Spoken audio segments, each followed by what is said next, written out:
the Senate is pushing this ambitious timeline on health care because a lot sort of falls from that, including the tax cuts and even some of the other legislative, regulatory relief, that sort of thing. Republican Senator Montana, Steve Daines, he's already advocated, let's just cancel the summer recess, push through the agenda, get this stuff done. Senator, good to have you. Hey, good to be here, Neil.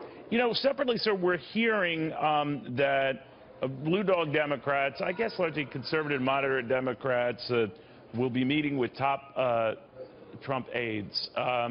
It's the first overture that I can remember on this issue, and maybe tax cuts as well. What do you make of that, and what do you make of the possibility of Democratic participation, help, cooperation on any of this? Well, I hope we do, sincerely. I find it interesting that there's so much bluster about the process, and I got to say, the process has not been perfect. But the reason there's all this process talk is because our friends across the aisle, the Democrats, don't want to talk about the results. You go back in time 7 years and President Obama said, we're going to cut your premiums $2,500 a year. What's the actual result? Increase of $3,000 a year. You take a look at Montana, we've seen increases over the last 5 years, 133% in premiums. And then in terms of the old Nancy Pelosi, Barack Obama, Harry Reid adage, if you like your doctor, you can keep him. If you like your insurance, you can keep it.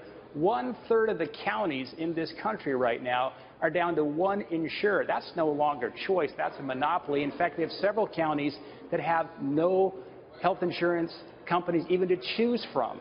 And lastly, remember they set up those 23 co-ops? 17 of those have now collapsed at a cost of $2 billion to the taxpayer. So the left doesn't want to talk about the results. They're blaming it on you, though, Senator, not you specifically, but on Republicans, that if this thing just falls by the weight of its own bad math, then it's going to be on you. Even though, let's say, your measure fails, I'm sure you don't want that to happen, it would still be the existing measure, the Obama Affordable Care Act, that would be the one that is hiccuping.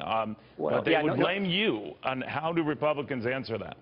Yeah, well, I'll tell you what, no matter if Hillary Clinton or Donald Trump was elected last fall, action had to be taken. As Paul Ryan just said in that earlier clip, the system literally is collapsing around us on the individual market. Oh, you're absolutely right. Now, Senator, you're absolutely right about that. What's amazing to me in these various polls, though, is voters are the sentiment that if this is unraveling or there are problems with it, maybe it's the mainstream media, but that Republicans are getting the blame. How do you correct that and say, whatever you think of our plan, keep in mind nothing's been passed yet, so the plan that you don't like, that you're having all the problems with, that's on the Democrats, on the old administration? Well, hey, we need to take action. We need to repeal Obamacare and replace it. And say there's three things I want to see in this repeal and replace. Focus, number one, on affordability, decreasing costs. Number two, protecting those with pre-existing conditions, making it accessible and affordable. And number three, certainly, it's ensuring that we save Medicaid for those who it was intended to be for in the first place, the disabled, the elderly, children, pregnant moms. So that seems to be opposite the House initiative, which the president has already turned mean. He says that was taken out of context, but his read on it, and that's what's frustrated a lot of your House colleagues, sir, is that they worked their butts off to get that and get it approved, and now the president clearly is not a fan of it. Are you? Well, our founding fathers put in place two chambers. The House put forward their bill. The Senate will have its bill. I hope we see bill text this week. It sounds like we will. And it looks likely we'll have an up or down vote, debate on the Senate floor next week. All right, but that measure then would be a tough sell if it has all these features that you just, elaborated on, because the House wouldn't accept it. So could there be some real problems getting this all ironed out in conference?